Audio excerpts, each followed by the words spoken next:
the word jihad translates to struggle. It could be all kinds of struggle, but the actual word translates to struggle. I think as an Arabic speaker, I should be the one to define what jihad means and not Google, which is not Arabic, right? Just making that clear. Anyway, I went to a big Muslim convention just this past year.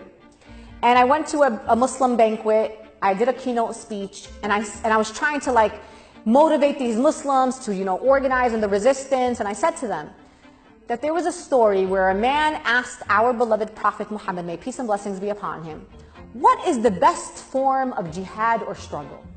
And then our beloved Prophet Muhammad, may peace and blessings be upon him, responded and said, the best form of jihad or struggle is a word of truth to a tyrannical ruler.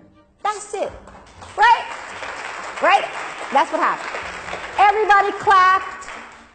It was great. Chatted with some folks, then I went home. The next day I wake up and I'm trending on Twitter. And Donald Trump Jr., the son, now this is how crazy this is now, listen to me here. The son of the President of the United States of America was calling for my arrest for treason, for calling for a holy war against the President of the United States of America. I swear to God, go Google it, I'm telling you, it's horrible. Every celebrity, alt-right personality in America was going after me online. I was getting death threats. People were doxing my home address. It was crazy. The reason why I share that story is because I had a choice to make at that moment. There were people in my community that were so afraid for me that they actually called me and said, Sister Linda, you gotta be careful. You can't be just saying these kinds of things.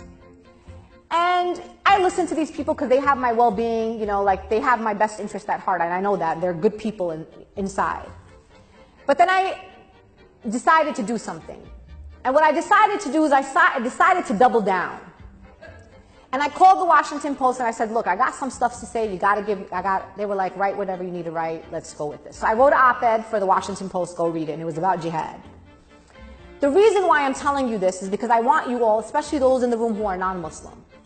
We as Muslims do not tell Jews how to practice their religion in this country. We do not tell Christians how to practice their religion, or Sikhs, or Buddhists, or anybody else from any other faith tradition. And in that moment, I decided, why should I allow anybody else to define how I choose to practice my religion freely, as long as I am not engaging in violence or inciting violence against any communities? And why will I allow people who are clearly anti-Muslim to define my religion for me? How is someone who's anti-Muslim going to define what Sharia is, or what jihad is, or what other concepts in Islam are? For me, I drew a line. And I said, you know what? It's not happening on my watch. And I'm going to defend my right in this country to be a full Muslim. And I also have the Council on American Islamic Relations who's going to defend my right to be a full Muslim in these United States of America. So if there are questions that you have about Islam, if there are things, I don't want you to be shy. I don't want you to feel like questions are inappropriate. I love when people ask me questions about Islam. Is it true this? Is it true that? What do you think about this? That's cool. If you want to know about Islam, it might make sense for you to ask a Muslim. That's my advice.